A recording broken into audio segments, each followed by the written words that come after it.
Hello everyone, I'm Natalie and I'm 20 and I haven't really thought of an actual name for myself, so at the moment I'm just calling myself by my last name, which is DAWS, so D-A-W-S, not like DAWS.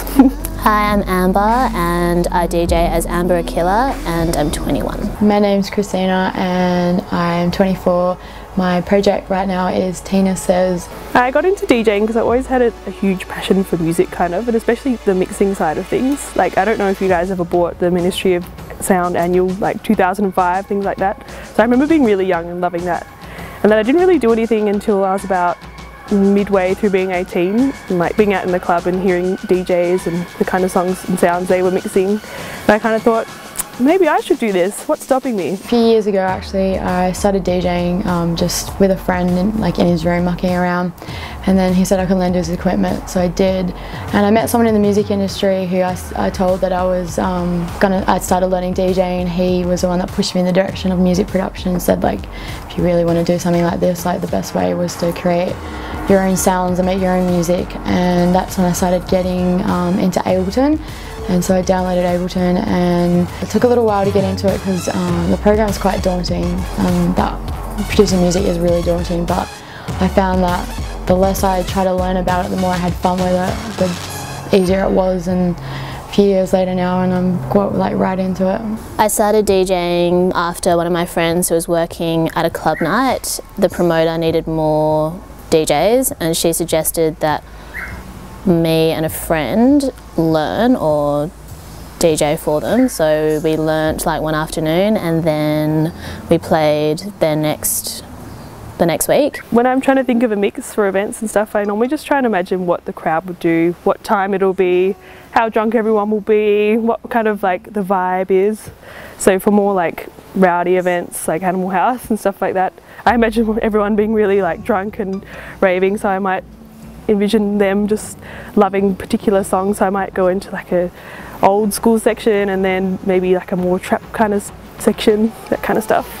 I think sometimes being a girl, like, you do have to do more opening sets, so maybe because there's less people in the club, they might not remember you or recognise you, but you also have the advantage in that because you are a girl DJ in an industry that's so saturated by sausage, you actually can like stand out. I haven't had any problems being a female, I don't think. I definitely didn't approach DJing with my gender like in mind. I don't think that girls don't get booked because they're girls.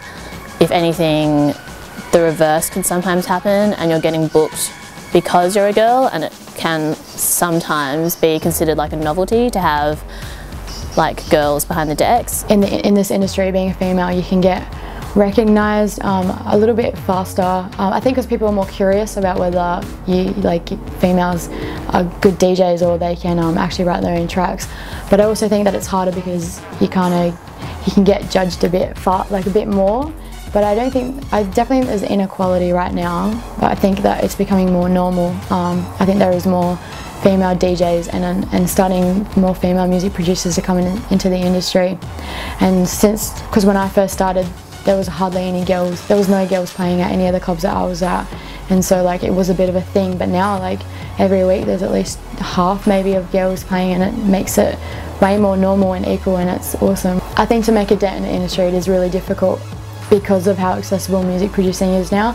There's so many people being creative and writing songs that there's only so much you can do with it, and there's, you can write music for a year and put something out and it's listenable. So I think with the market being so full now, that it is really hard to make a dent make a dent in the music industry. But I don't think it's only just about the music that you make, it's about meeting the right people, having a good plan behind you, having an image, having a unique selling position. When I'm not mixing some fat beats, you can see my lovely garden that Dad's put so much work into. I just like to chill out here. I'm at uni, I work at night time, not as a stripper but just as a door girl. And what else do I do? I play my brother's Xbox a fair bit as well. I just finished Assassin's Creed Revelations. Even though it's old, it was still really good.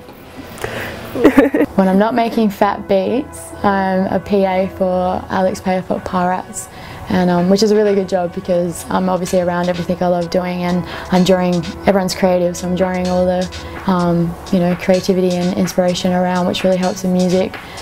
When I'm not working there, I do work 1 day a week at a cafe because I find that really fun. And fun-wise, I like to go to the beach and hang out with my housemates and play with my dog. Study/procrastinate in a double law arts degree. For me, there's a difference between music producing and DJing. They both have good sides and bad sides. Like DJing is awesome because you can play music out, and when you know the crowd resonates with you and really feel it, like that's a really awesome feeling, especially when you have a good crowd.